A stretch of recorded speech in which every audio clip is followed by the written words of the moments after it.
માયાભાઈ આહિરે ગોપાલ ઇટાલિયા સામે મોરચો માંડ્યો। સંતો અને કલાકારો અંગે ઇટાલિયાના નાટકીય વાળા નિવેદન પર બોલ્યા, આવા લોકો માટે હારવું પહેલીવાર નથી। જેને સાહિત્યના ખંડન કરનાર માણસ આવતો હોય એને સ્વીકારશો, એ તમને અસ્તિત્વ નહીં સ્વીકારે। તમને આ તમારે જ્યાં લોકો અહીંયા લખી લે।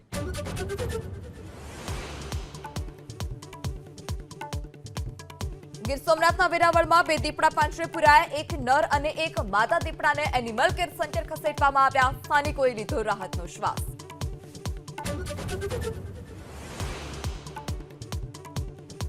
બનાસકાંઠામાં 614 માંથી 90 ગ્રામ પંચાયત સમરસ। સામાન્ય અને પેટા ચૂંટણીમાં સરપંચો બિનહરીફ ચૂંટાયા। 90 સરપંચ સહિત 2373 સભ્યો બિનહરીફ।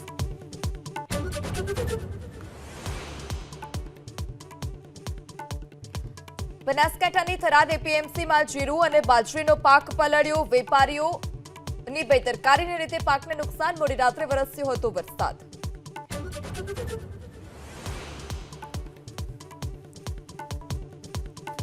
વરસાદની આગાહી વચ્ચે રાજ્યમાં મેઘરાજાનું આગમન। બનાસકાંઠા, મહીસાગર, સુરેન્દ્રનગર, રાજકોટ સહિતના જિલ્લામાં વરસાદ।